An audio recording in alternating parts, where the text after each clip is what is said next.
This is Creepy, a podcast dedicated to sharing the most famous, chilling, and disturbing creepypastas and urban legends in the world. Whether these stories truly happened or are simply fabrications is for you to decide. These stories may contain graphic depictions of violence and explicit language. Listener discretion is advised.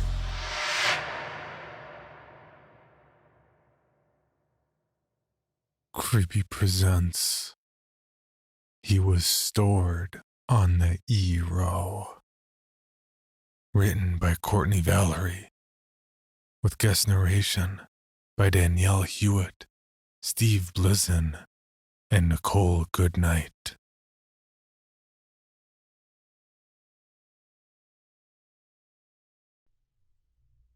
If you are reading this account, it means that I have included you amongst those I trust to do what is right in the event of my sudden disappearance. I am safe for the moment. At least, until the inevitable happens. My options are grim, and I'm not sure whether I prefer them finding me or that thing finding its way here first. I don't know if I can get it all out in time. And this sweat, fueled by terror, keeps burning my eyes, making it almost impossible to read what I'm typing.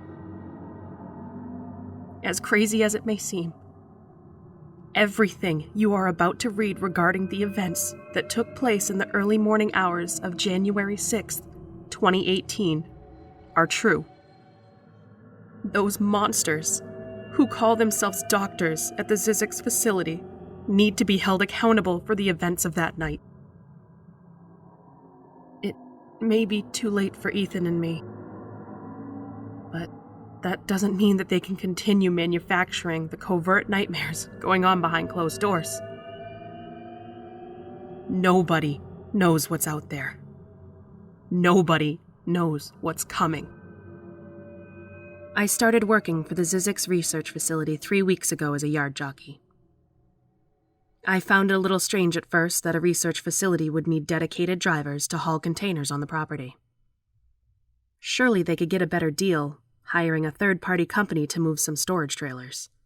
I mean, how many moves could a facility such as this require in a day? I had not heard of the ZRF up to this point, but I hadn't exactly been looking either.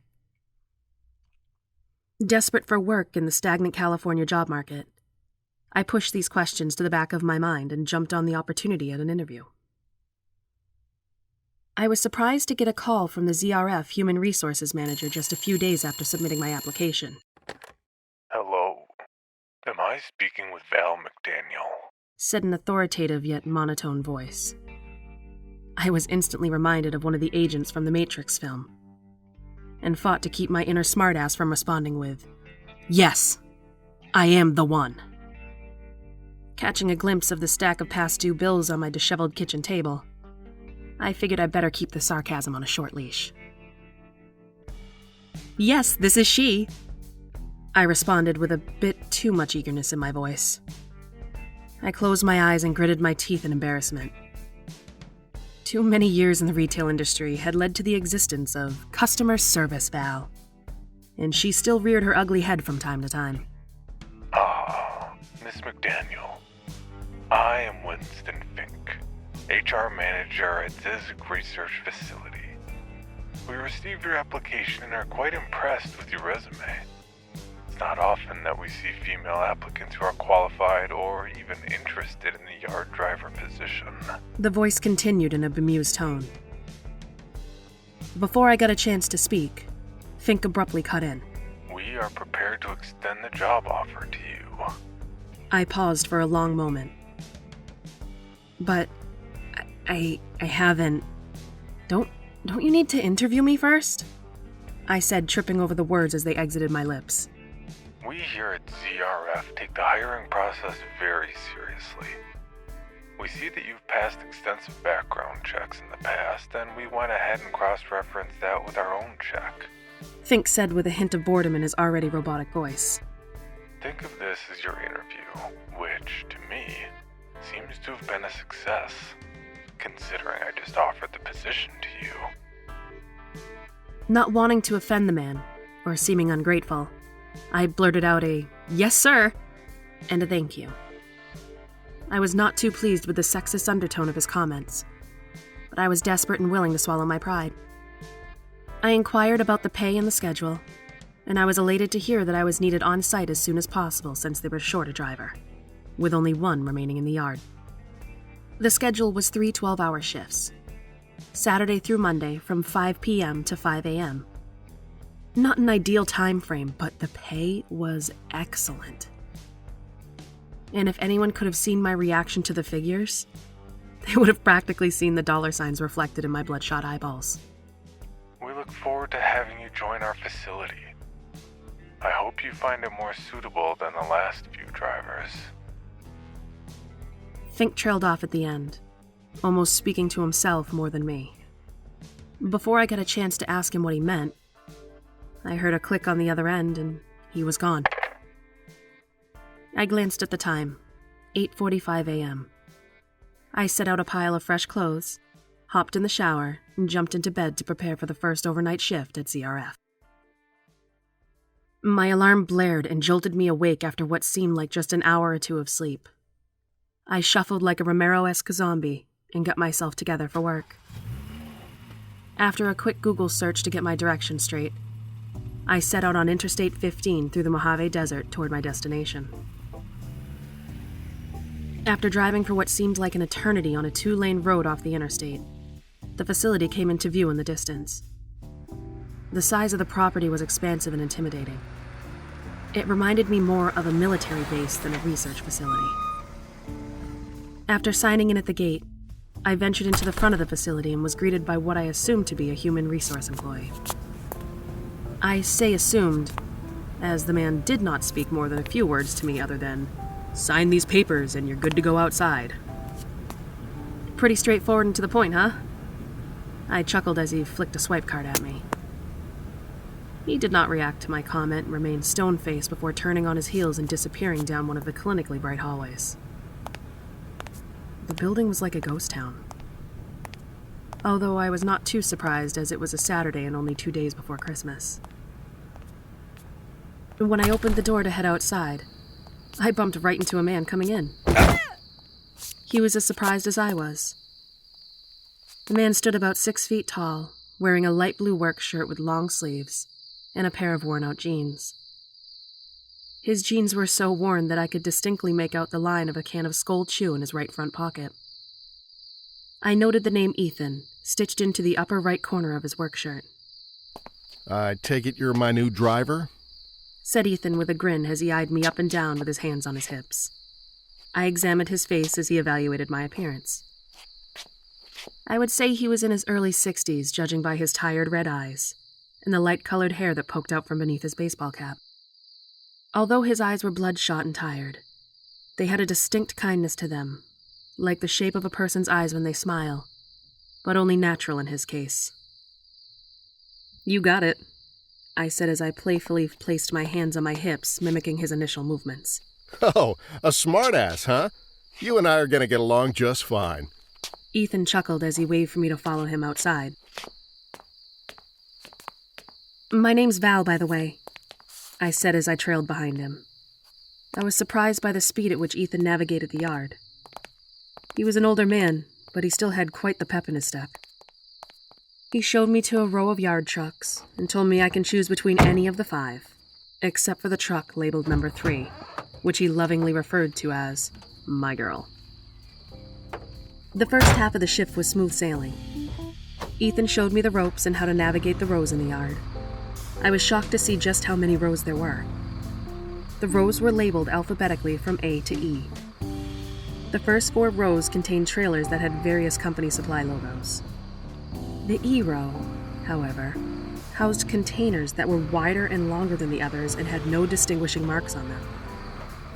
Each trailer was a flat back and had a refrigeration unit attached. Another unique aspect of the E-row was that it was darker than the other rows and contained a steel structure in which the trailer sat underneath. Now, when I say darker, I don't mean just a little harder to see. It was pitch dark, and there were absolutely no artificial lights lining the entirety of the row. The first call for one of the E-row trailers came in at around 3 a.m. I could see on my monitor that all the E-row calls were going strictly to Ethan and not to me. It was around this time that Ethan's demeanor changed. His smiling eyes had retired, replaced with massive agitation. Thinking he must be tired from the long hours, I offered to pitch in, figuring it might improve his mood. I was wrong. I lifted the CB radio mic to my mouth and said, "Hey, Ethan. Want me to help knock out those E-rows? I think..." And before I could finish my sentence, Ethan cut me off. No. And Val, listen to me. I know you've been a yard jockey before, but these trailers are different from anything you've ever had to handle. They're difficult to maneuver, and I don't want you getting in over your head. So you listen to me. You let me handle these calls. And if you, for whatever reason, get an E-row call, reject it, and it will get kicked to me. Do you understand? Ethan scolded. Several emotions hit me at once. I was shocked, embarrassed, and a little more than angry. How could Ethan talk to me like that?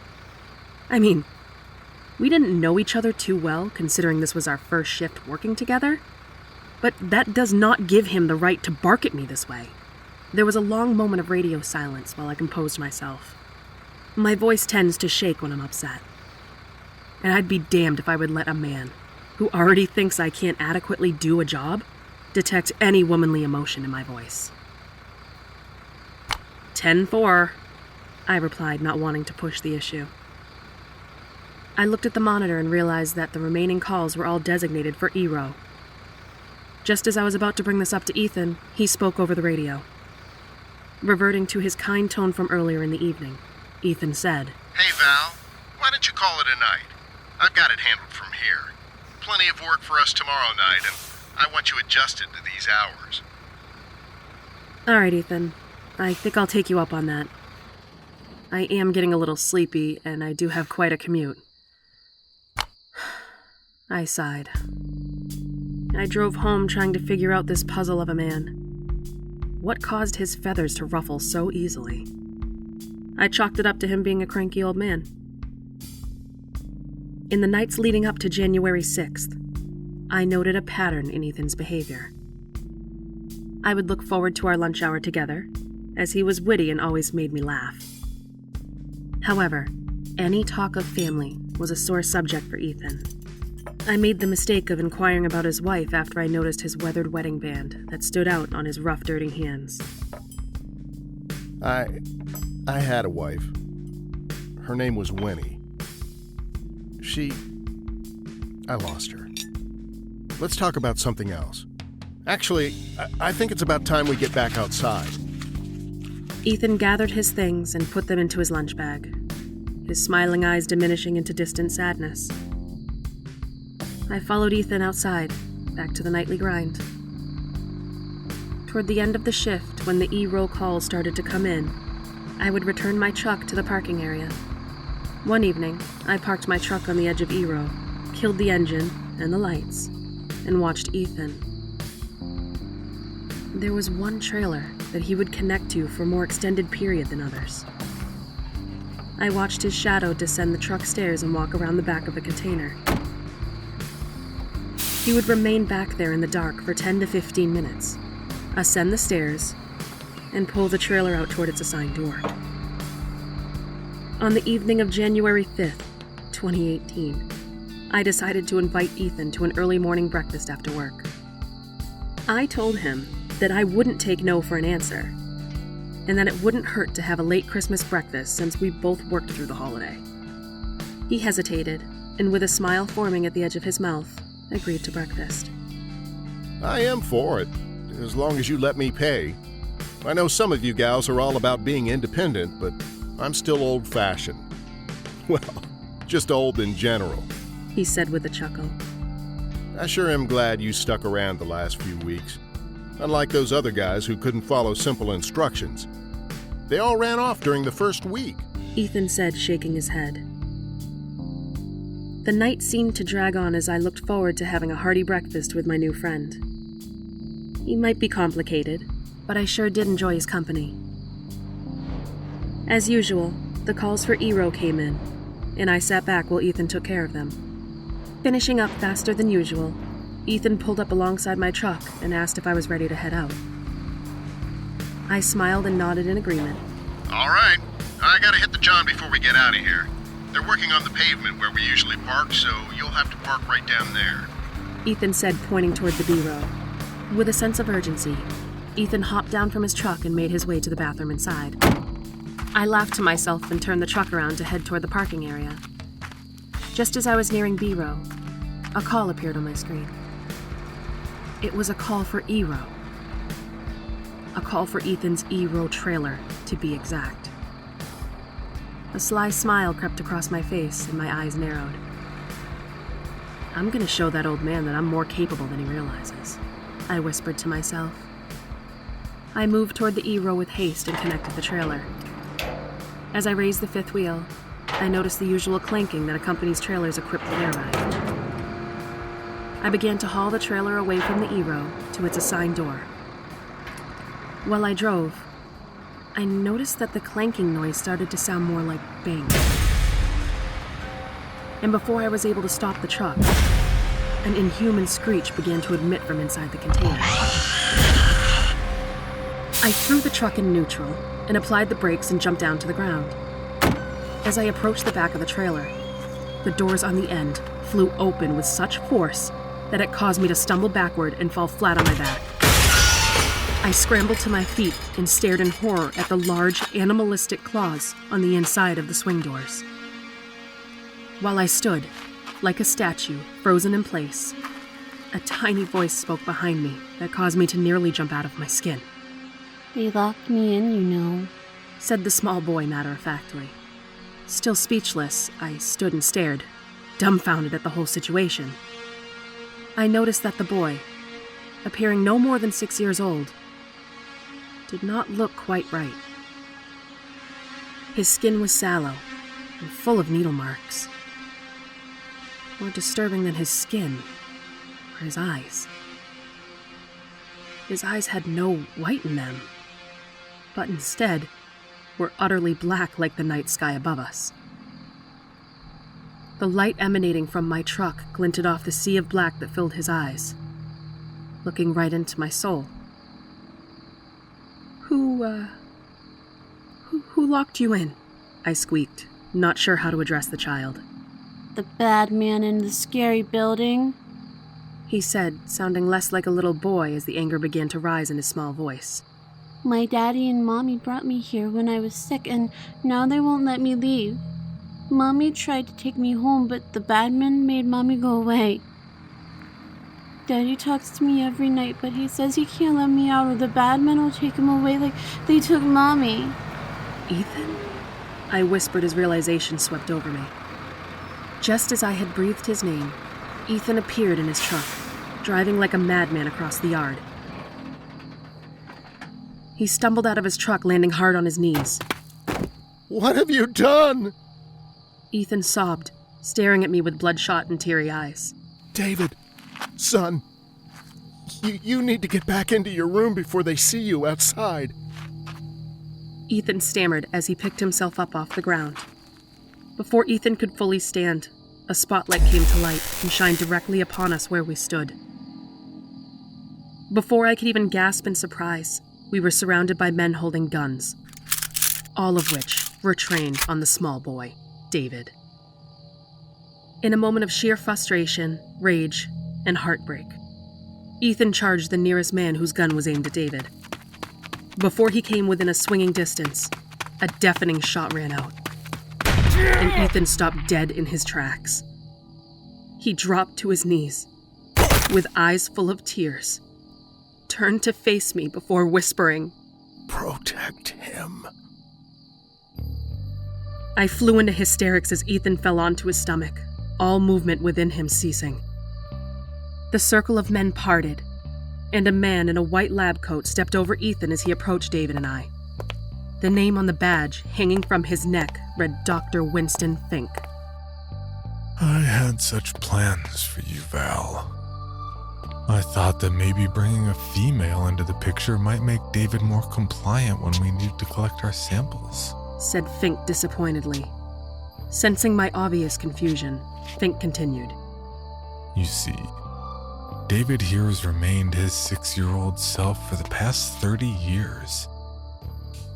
Ethan and his wife, Winnie, tried to hide the boy but sought help when he started to become violent in recent years, letting the cat out of the bag, so to speak. We've been trying to pinpoint what it is in David's blood that allows him to remain young. Can you imagine the opportunity associated with discovering the fountain of youth?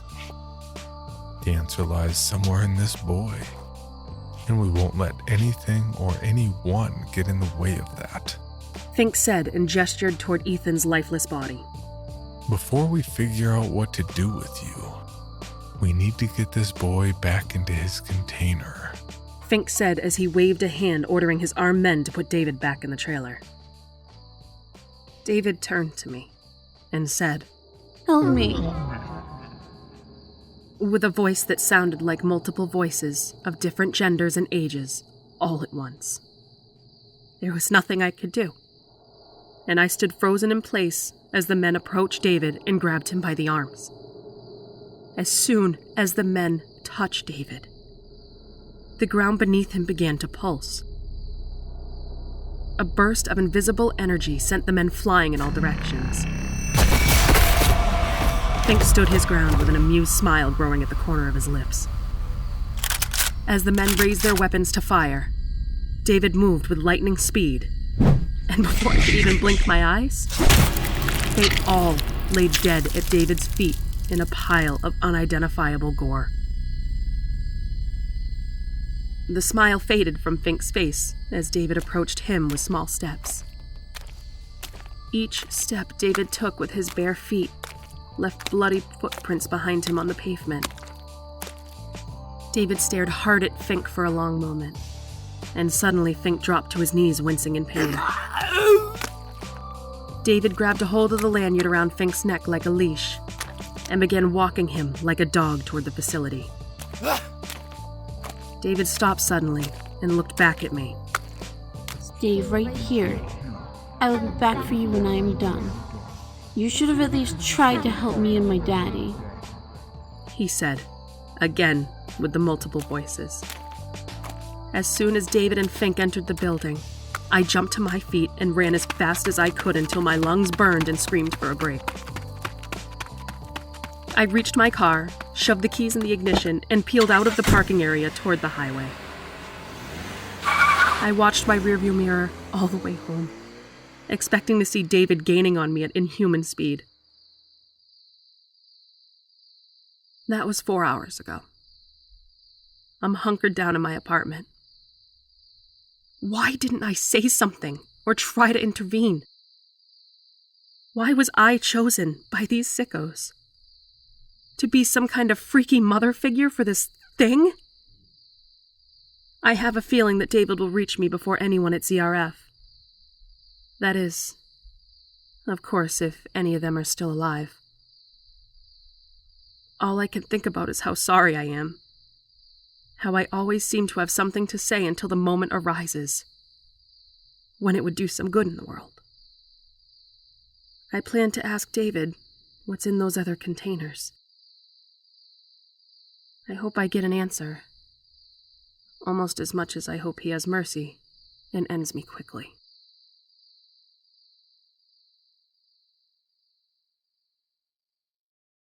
For more information, including pictures and videos of the stories told on this podcast, or to suggest stories for future episodes, please visit us at CreepyPod on Twitter, Instagram, and Facebook, or email us at creepypod@gmail.com.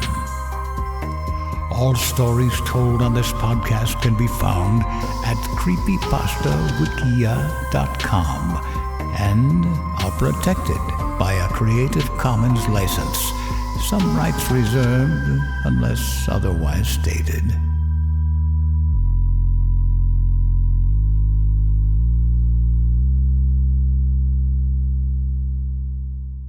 The Bloody Disgusting Podcast Network, home of Creepy, for disturbing and terrifying creepypastas.